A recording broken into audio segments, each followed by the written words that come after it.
नमस्कार। मैं Mandeep Kalra, advocate on record, supreme court of India. मैं बीएड एंड डीएलएड के केसेस का काफ़ी टाइम से सुप्रीम कोर्ट में ध्यान रख रहा हूँ और बाकी काफ़ी सारे हाई कोर्ट्स में भी आर्ग्यू कर रहा हूँ मैटर को। ये मैं वीडियो इसलिए बना रहा हूँ बिकॉज मेरे को जब से ऑर्डर आया है कल, जो 8 अप्रैल 2024 को स्टेट ऑफ एमपी की एमए में हेयरिंग हुई थी, उसमें ऑल ओवर इंडिया से कम 500-600 लोगों का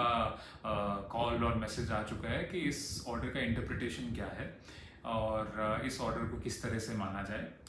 तो मेरा जो इंटरप्रिटेशन है, जो मैं समझ पाया हूँ इस ऑर्डर से, या जो मेरे को लगता है कि ऑनरेबल सुप्रीम कोर्ट ने कहा है, वो मैं आप सब लोगों को बताना चाह रहा हूँ ताकि चीज़ें आप लोगों के लिए थोड़ी सी ईजी हो जाए और आपको समझने में दिक्कत ना हो। अल्टीमेटली जो जजमेंट आया था देवेश शर्मा का 11/8/2023 में, उसमें ऑनरेबल सुप्रीम कोर्ट ने राजस्थान हाई कोर्ट के जजमेंट को अपहेल्ड किया था। यानी कि जो 2018 का नोटिफिकेशन है एनसीटी का, उसको जब राजस्थान हाई कोर्ट ने सेट असाइड किया था, इनवैलिड डिक्लेयर किया था, उसके बाद सुप्रीम कोर्ट ने उस जजमेंट को, यानी कि जो नोटिफिकेशन को इनवैलिड डिक्लेयर किया गया, उसको अपहेल्ड किया। प्लस सुप्रीम कोर्ट में कोई इंटरिम ऑर्डर नहीं था, स्टे नहीं था, बट 12/10/2022 को ऐसा ऑर्डर जरूर था कि जो भी अब स्टेप्स या अपॉइंटमेंट होंगे इस मैटर से रिलेटेड, उन सब में एक चीज जो ध्यान रखी जाएगी वो है कि that will be subject to final outcome of Devesh Sharma, that is 11/8/2023 के जजमेंट के अधीन होंगी। जब सब्जेक्ट टू फाइनल आउटकम बोला जाता है, उसका बेसिकली ये मतलब है कि जो भी डिसीजन लिया जाएगा, अगर कल को डिसाइड उनके अगेंस्ट होता है तो वो सारी चीजें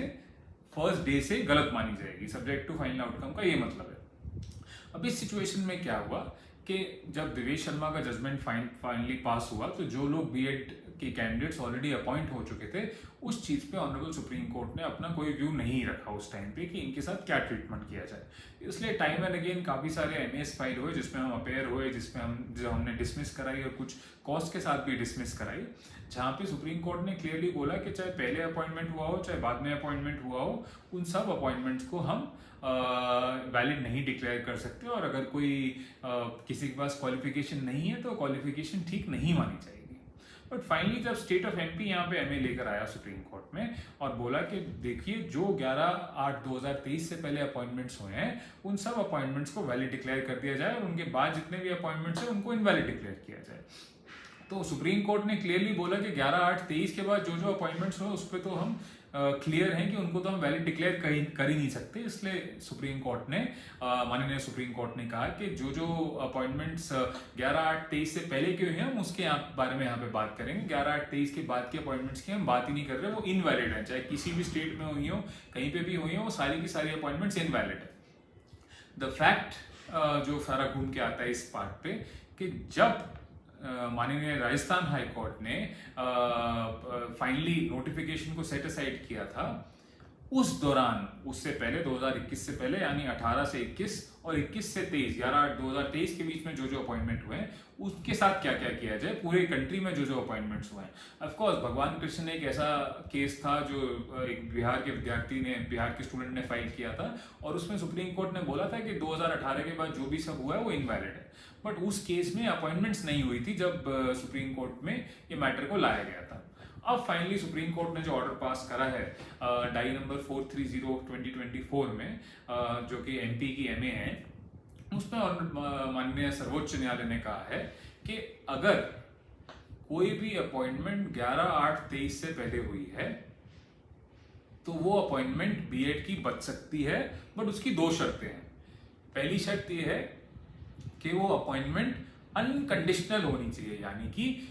बिना किसी शर्त के अपॉइंटमेंट होनी चाहिए। बिना किसी शर्त का मतलब ना ही हाई कोर्ट ना ही सुप्रीम कोर्ट। हाई कोर्ट यानी कि उस हाई कोर्ट में कोई भी केस पेंडिंग हो, या फिर वो स्टेट या वो छात्र सुप्रीम कोर्ट में पार्टी ना हो, उस बेसिस पे उनका कोई सब्जेक्ट टू फाइनल आउटकम का ऑर्डर ना आया। अगर ये सब्जेक्ट टू फाइनल आउटकम का ऑर्डर नहीं आया हुआ, यानी कि मतलब कि उनकी अपॉइंटमेंट जिस भी डेट पे हुई हो वो एब्सोल्यूट हो, तो एक कंडीशन पूरी होती है। दूसरी कंडीशन ये है कि जो बीएड उस टाइम पे नोटिफिकेशन या एडवर्टीजमेंट आई हो पर्टिकुलर स्टेट की, उस टाइम पे वो एक वैलिड क्वालिफिकेशन हो उस स्टेट में।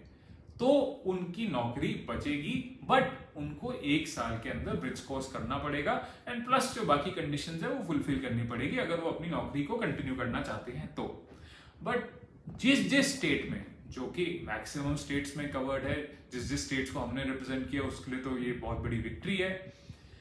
जिस जिस स्टेट्स में अपॉइंटमेंट से पहले ऐसा ऑर्डर हो कि अब जो भी अपॉइंटमेंट होगी वो subject to final outcome of या तो रिट पिटिशन होगी या फिर कोई ऐसी अपॉइंटमेंट हो जो कि 12/10/2022 के बाद हुई हो और वो स्टेट या वो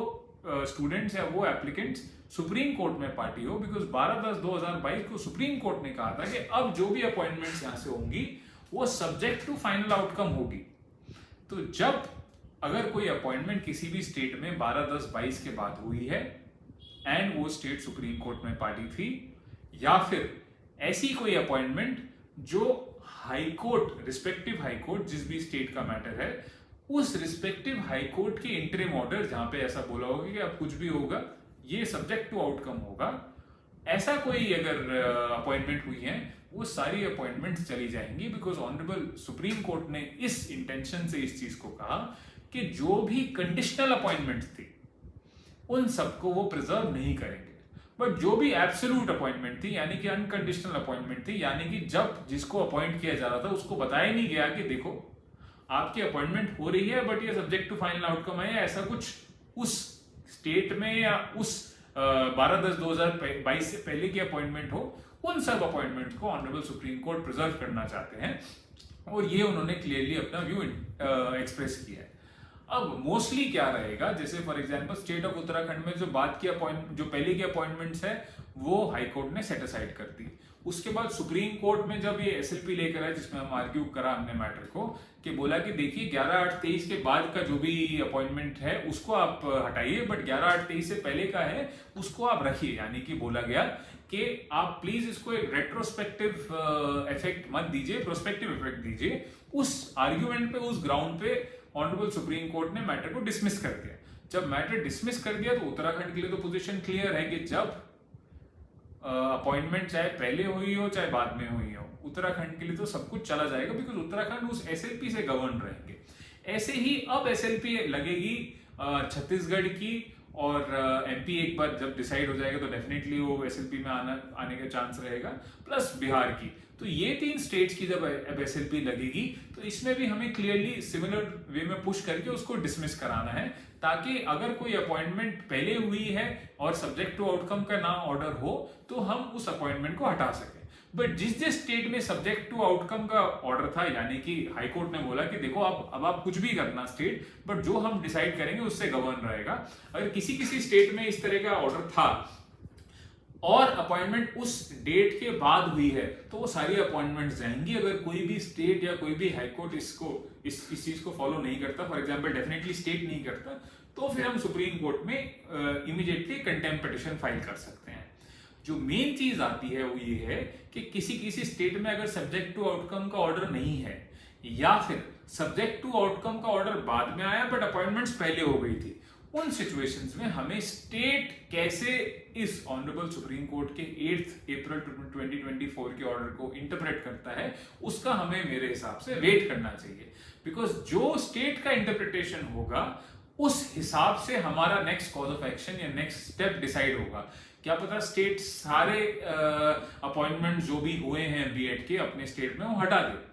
या फिर स्टेट बोले कि देखो आपका सब्जेक्ट टू आउटकम का ऑर्डर तो आया अप्रैल में, बट मैंने अपॉइंटमेंट्स करी थी जनवरी में, तो सब्जेक्ट टू आउटकम से पहले जो ऑर्डर्स अपॉइंटमेंट्स हैं उनको मैं नहीं हटाऊंगा। ऐसा भी व्यू स्टेट ले सकता है। या फिर स्टेट बोल सकता है कि देखो सुप्रीम कोर्ट का ऑर्डर आया 12/10/22 को, और 12/10/22 को सुप्रीम कोर्ट ने बोला कि जो भी होगा सब्जेक्ट टू फाइनल आउटकम होगा, तो 12/10 बाद की जो चीजें हैं उन सबको मैं हटाऊंगा, बट 12/10 से पहले की जो चीजें हैं, बिकॉज उस स्टेट में या उस हाईकोर्ट में ऐसा कोई ऑर्डर नहीं था, इसलिए मैं उनको नहीं हटाऊंगा। तो अल्टीमेटली स्टेट क्या व्यू लेता है इस चीज पे डिपेंड करता है। बट आज की डेट में उत्तराखंड के लिए एक चीज क्लियर है, चाहे वो पहले का अपॉइंटमेंट हो चाहे वो बाद का अपॉइंटमेंट है, वो आउट है। छत्तीसगढ़ के लिए क्लियर है, बिकॉज छत्तीसगढ़ में सारे ही अपॉइंटमेंट 11/8/23 के बाद में है, तो कोई दिक्कत वाली बात नहीं होनी चाहिए मेरे हिसाब से। At the same time MP के लिए कोई दिक्कत नहीं है, बिकॉज एमपी के लिए 7 जुलाई 2022 का ऑर्डर था, इंटरिम ऑर्डर, उसके बाद अपॉइंटमेंट जो भी हुई है उसके बाद ही हुई है, और इसमें लिखा हुआ है subject to final outcome of the writ petition before the high court, यानी कि जो अपॉइंटमेंट बीएड की हुई है वो एक